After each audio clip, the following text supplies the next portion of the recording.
não precisa ser linear. Você vai conseguir o seu sonho do jeito que tem que ser, sabe? Então, se você quer saber como eu passei em medicina com pouquíssimo recurso, mas com muita garra, fica até o final do vídeo que eu te conto. Vamos lá? Oi, gente! Tudo bem com vocês? Espero que sim. Eu tô bem, tô de férias. Últimos dias, mas ainda tô de férias. Ansiosa para começar o 8º semestre. Com medo também, porque já é o último semestre antes do internato. Mas vamos lá.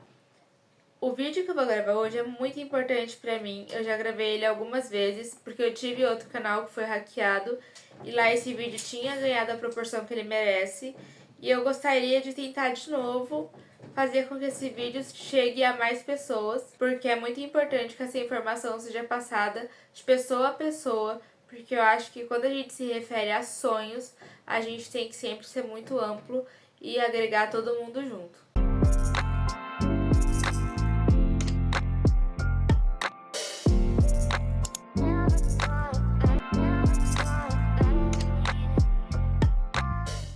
Gente, eu tô com um roteiro aqui pra me ajudar, tá? Mas eu escrevi: você é o único representante do seu sonho na face da terra. Que é uma frase do Emicida, que ele fala na música Levante e Anda. Mas foi ouvindo essa frase que eu desisti do maior sonho da minha vida, que era fazer medicina. E como que uma frase tão forte poderia me fazer desistir? É porque naquela época, pra mim, era algo impossível que eu fosse fazer medicina. Era impossível, não tinha caminho, não tinha como. Eu não teria como pagar livro, não teria como pagar lanche, não teria como pagar nada, eu não conseguiria passar em São Paulo. Então era uma coisa que eu nem pesquisava, porque eu não queria me frustrar ainda mais. Eu não falava pra ninguém que eu queria fazer medicina.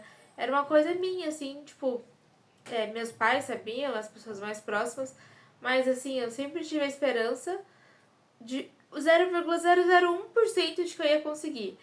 Então, hoje eu vou contar pra vocês como eu consegui passar na medicina. Vamos lá. Esse vídeo é a prova viva de que os nossos sonhos podem se tornar realidades, independente da nossa situação atual. Porque quando eu tava lá, 2016, terminando o ensino médio, eu não tinha nenhuma pretensão com fazer faculdade, com mudar de vida, mudar de estado, mudar de cidade. Eu não tinha nenhuma pretensão. Eu já estava certo que eu iria fazer cursinho à noite e durante o dia eu iria trabalhar. Inclusive, eu já tinha arranjado emprego e já tinha arranjado o cursinho, já estava pagando desde setembro. Esse cursinho eu fiz uma prova de bolsa e meus pais iam pagar bem baratinho, acho que era cento e tantos reais nesse cursinho, lá em São Paulo, no Etapa. Porque eu sou de São Paulo, né, capital. Pra quem não assistiu os outros vídeos, tá aqui no canal. Para começar, eu acho importante contar como que eu era na escola. Eu nunca fui a melhor aluna da sala. Eu era uma pessoa que tinha muitos êxitos acadêmicos, mas eu estudava em escola de bairro, pública, e não tinha muito incentivo, assim, tanto dos professores, quanto dos pais, quanto de todo mundo. Fazer ali o arroz com feijão já estava bom, sabe? Mas só que eu sabia que isso não era suficiente porque eu queria, que é fazer medicina. E toda vez que eu tinha algum êxito na escola, ganhava alguma medalha, algum troféu, alguma coisa como, por exemplo, passar na ETEC, mesmo sem nenhuma preparação, já foram coisas que eu sempre achei que era sorte. Tipo, isso foi sorte, eu passei por sorte, não foi por mérito meu, não foi porque eu sou capaz, sou inteligente, sou isso ou sou aquilo. Eu achava que era sorte. Eu passei 3 anos na ETEC odiando cada dia que eu ia. Eu fazia técnica em nutrição e o ensino médio, e eu não saía porque lá o ensino médio era melhor que nas outras escolas, né? Mas eu já tinha todo o plano traçado de que eu iria terminar a ETEC, ia trabalhar, ia pagar o cursinho e fazer uma faculdade pelo ProUni, pelo FIES, algo assim, porque eu não teria condições de pagar R$ 1.000 numa mensalidade e eu queria um curso da área da saúde, isso já era fato. Pensar mais em enfermagem, biologia, alguma dessas áreas assim que eu gostava bastante. Eu lembro que foi um período muito crítico da minha vida, eu sofri muito, porque eu odiava muito estar ali. Teve uma vez que a professora me colocou pra fora da sala e me chamou, tipo, Ana, o que tá acontecendo com você? Você não para de falar, você não para quieta. E eu falei, professora, eu tô aqui à toa, porque é meu sonho, eu nunca vou conseguir.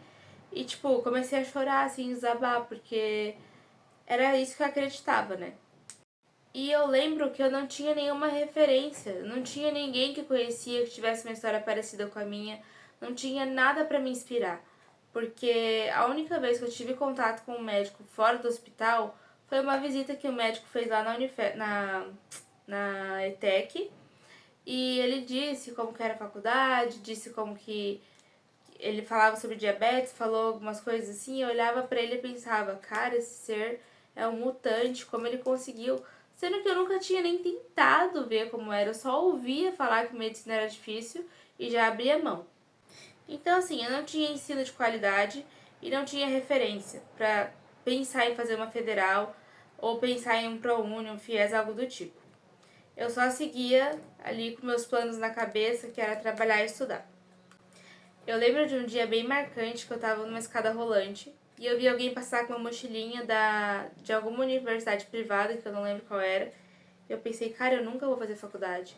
Eu não vou ter condição de pagar, meus pais não vão conseguir pagar, eu jamais vou conseguir um ProUni, um FIES, eu não vou passar na federal, então eu não vou fazer faculdade.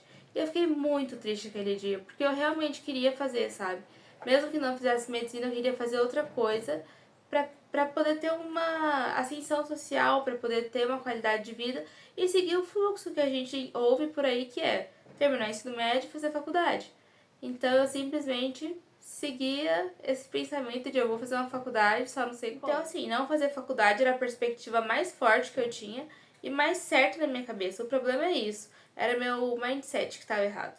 Eu achava que eu nunca ia fazer e pronto. Independente do meu esforço, do que eu fizesse, do que eu lutasse, não ia dar certo.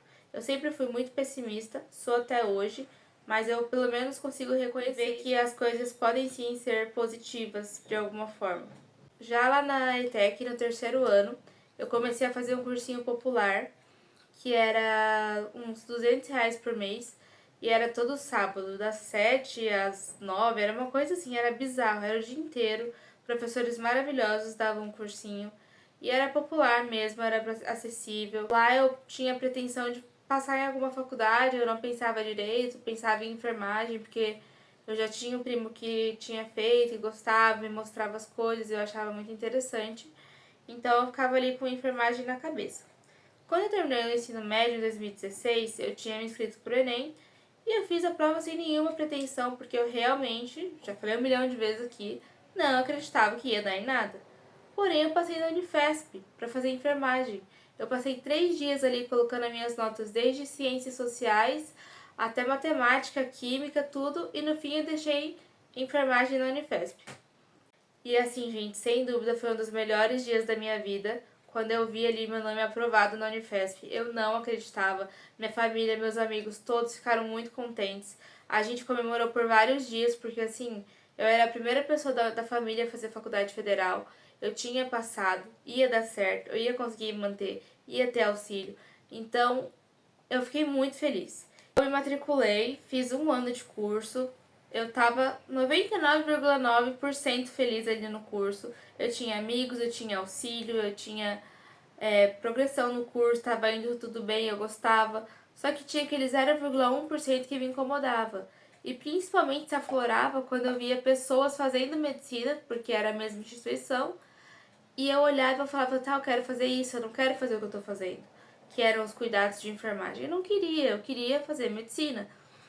Então, eu sempre fiz uma analogia que era como se tivesse uma coisa muito gostosa que eu quisesse comer e tivesse um vidro na frente. Eu podia ver, mas não podia fazer, não podia tomar rédea, não podia fazer o que eu queria fazer de fato. Aí eu fiz o pior Enem da história do universo. Eu fui de qualquer jeito, eu só fui mesmo por tabela, porque eu já estava na universidade, o Victor também já estava cursando um curso superior, então a gente já estava estabelecido ali em São Paulo, na casa dos nossos pais, a gente já tinha ali estabilidade para cursar a faculdade. Só que a gente resolveu fazer o Enem, porque acho que por comodidade, por sei lá, porque assim não tem um motivo que eu pense hoje e diga, ah, foi por isso que eu fiz o Enem. Não existe esse momento. Só sei que eu fiz e foi a minha pior nota do Enem. Só que aí, quando saiu o resultado, a gente começou a pesquisar lugares que a gente poderia ir para cursar outros cursos, porque eu comentava esse 1% infeliz na enfermagem e o Vitor fazia física e ele queria fazer engenharia. Então a gente procurou um lugar que houvesse uma faculdade em que eu e ele passássemos para cursos diferentes. Então eu coloquei veterinária e ele colocou engenharia civil. Então eu passei a fazer nutrição aqui na UFPEL e eu fiz a matrícula, mas o que eu queria mesmo era veterinária. E naquela época a gente podia se matricular em um curso e ficar na lista de espera de outro. E aí eu fiquei uma vaga abaixo do nível dos indicados ali para entrar na veterinária, então tinha muita chance de eu passar, mas era um risco, né? Porque eu poderia sair de um curso que eu gostava para um curso que eu não ia gostar, que é nutrição, porque eu já tinha feito técnico e não gostava, mas eu resolvi arriscar. E com a minha teimosia, com a minha perseverança, com a minha petulância, eu fui lá e me matriculei na nutrição. E depois de algumas semanas, já morando aqui em Pelotas, saiu que a primeira chamada, a segunda chamada no caso, e eu tinha passado para veterinária. E isso foi assim histórico, porque eu fiquei nas nuvens. Então agora eu ia fazer medicina veterinária e ia estar feliz e contente. Não tinha do que reclamar mais, era medicina. Só que, gente, eu fiz uma aula de veterinária, a primeira aula, e eu odiei. Nossa, eu odiei muito, forte, assim, porque eu já era vegetariana, já lutava pelos direitos dos animais, já era toda fififi com animal. E eu cheguei lá e vi que animais de corte, produção de gado, eu fiquei chocada com aquilo, sabe? Eu era muito bicho grilo, assim, então eu achava que era muita injustiça e tal, e eu odiei o curso. E foi aí que eu entrei numa crise depressiva muito profunda, que me levou pro fundo do poço em 2018. Fazendo a terapia, eu descobri que o que me incomodava era não estar fazendo o curso que eu queria. E não adiantava quantas vezes eu pulasse de curso em curso, eu ia continuar com vontade de fazer medicina, eu ia continuar insatisfeita. E uma dessas médicas que me atenderam me deu livros de pré-vestibular. Foi a primeira vez que eu tive contato. Me deu livros de pré-vestibular de quando ela fez cursinho e ela me disse: estuda isso aqui, vê o que dá. Vai atrás, não desiste, porque era uma coisa pungente em mim. Eu queria muito, só que eu não tinha a visão de que eu queria tanto, sabe? Eu não sabia que era tão importante a ponto de adoecer, a ponto de entrar em uma crise depressiva por estar desistindo do meu sonho. Tive uma intercorrência aqui, tive que parar de gravar, mas já voltei. Tenho que correr porque o sol já tá vindo pra cá e daqui a pouco ele começa a bater na minha cara. Mas então foi isso. Em 2018 eu tive essa crise, ganhei esses livros e comecei a estudar para medicina. Quando eu fiz o Enem de 2019, eu não imaginava que tiraria nota para passar em medicina. Só que eu não ia desistir tão cedo. Para mim era o primeiro ano que eu estava tentando e eu ia ficar por 5, 6 anos tentando até conseguir uma hora eu ia conseguir ia chegar lá. Foi então que eu peguei essa minha nota e fui de cursinho em cursinho aqui em Pelotas para conseguir bolsa. Porque eu não tinha como pagar, já estava sendo difícil me manter aqui em Pelotas. Pagar um cursinho seria inviável. Foi então que o cursinho maravilhoso me acolheu. Com a minha nota do Enem, eles olharam a minha nota do Enem, meu histórico, e me acolheu. E então eu trabalhava no cursinho, fazia algumas atividades, algumas tarefas como monitora. E em troca eu assistia às aulas e tinha contato com os assuntos, né? Foi um período muito bom, eu consegui aproveitar bastante do cursinho, só que quando foi mais ou menos ali em agosto, setembro, eu tive um problema na família que me deixou muito abalada e eu não consegui mais ir pro cursinho. Eu fiquei muito mal, gente. Eu não quero entrar em detalhes, mas foi uma das piores fases da minha vida. Foi da melhor para pior, né? Mas foi. E até hoje eu lembro com muita dor, assim, daquele momento. Mas enfim, quando eu fui fazer o Enem em 2019, eu não tinha preparado, eu não tinha estudado o suficiente, eu não tinha sido uma aluna exemplar, eu não tinha feito aqueles resumos coloridos, não tinha feito as questões do livro, eu tinha assistido às aulas.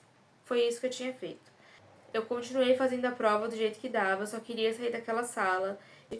Eu só li todas as questões, respondi com o que eu sabia, fiz a redação e vazei. Eu tava muito ansiosa. E então, quando eu saí, eu falei assim, tá certo, mais um ano de cursinho, sem problemas, não vou me desestabilizar com isso. E fechou. Então, saiu a nota da UFPEL e eu falei, mais um ano de cursinho vem aí, eu não vou conseguir entrar com essa nota. E realmente não foi uma nota muito alta, mas eu segui fazendo cursinho. Consegui de novo a bolsa, porque eles reconheceram que foi um problema pessoal grave, que eu não tinha deixado de ir por palhaçada. Então eu consegui de novo a bolsa, fiquei muito feliz. Só que meu coordenador, que é um grande querido amigo, falou pra mim: espera, porque você vai passar. E eu não tinha a menor dúvida que eu não ia passar, eu achava que não, sempre não, sempre não. Então ele falou: espera, antes de comprar os livros do ano, espera. E na primeira chamada não passei, na segunda não passei, na terceira chamada eu já estava fazendo cursinho, já tinha ido a semana inteira estudando de manhã, de noite, estudando bonitinho, saiu meu nome na bendita da lista. Eu tinha passado para fazer medicina na UFPEL. Foi certamente ali o dia mais feliz da minha vida. Eu fiquei muito feliz, muito feliz. Eu liguei para os meus pais, a gente chorou. Liguei para minhas primas, para minhas madrinhas, liguei para todo mundo. Minha família inteira se comoveu porque virou um sonho conjunto aquilo. Virou uma conquista conjunta. Pela primeira vez, alguém da família ia fazer medicina e eu ia conseguir, eu saí de tão lá de baixo e ia entrar no curso mais elitizado do Brasil, mais concorrido, sabe? Então hoje eu tô no 8º semestre de medicina, o último antes do internato. Eu tô muito ansiosa para chegar ao internato, porque eu acho que é quando a gente se sente mais médico, assim, se sente mais incluso, mais integrante, atende o paciente literalmente, faz conduta. Então, assim, eu sou muito feliz no curso, eu não tenho dúvidas que isso é o que eu queria pra minha vida. A minha história é um caminho não linear, e era isso que eu queria falar desde o começo do vídeo. Não precisa ser linear. Você vai conseguir o seu sonho do jeito que tem que ser, sabe? Não adianta se basear em expectativa, em o que dizem na internet, quem já passou, quem não passou, quem fez, quem largou. Não, é seu sonho, vai atrás. Dá um jeito, vende doce igual eu vendia, faz monitoria igual eu fazia. Eu sei que é muito difícil quando a gente é pobre se manter estudando. Estudo é um privilégio, infelizmente é um privilégio na sociedade que a gente vive hoje. E eu tive esse privilégio e com ele eu conquistei o maior sonho da minha vida. E eu quero de alguma forma retribuir isso para a sociedade, por isso eu quero me tornar uma boa médica para atender no SUS, para atender as pessoas e retornar isso para a sociedade. Posso fazer um vídeo contando como é na faculdade, mas esse já tá gigante, então vou pedir para vocês deixarem o like aqui embaixo, comentarem, se tiverem alguma dúvida me perguntem. Eu sou super aberta a conversar sobre Enem, provas e tudo, porque naquela época eu não tinha referência e hoje eu sei que tem muita gente que ainda não tem referência e precisa disso para insistir no sonho. Então, quem precisar conversar comigo, vou deixar meu Instagram aqui embaixo também, Ana Bernasconi com 2 R's. E é isso, e o Emicida tava certo, né, gente? Eu era a única representante do meu sonho e eu fui lá e fiz acontecer. Foi difícil, foi, mas aconteceu. E o que era impossível se tornou a nossa realidade hoje. Então é isso, espero que vocês tenham gostado do vídeo. Se inscrevam, curtam o vídeo, compartilhem. Eu acho que esse vídeo tem que chegar para muitas pessoas, porque pode ajudar muita gente que está meio perdida aí. E eu agradeço muito, tá bem? Tchau, beijos e até a próxima!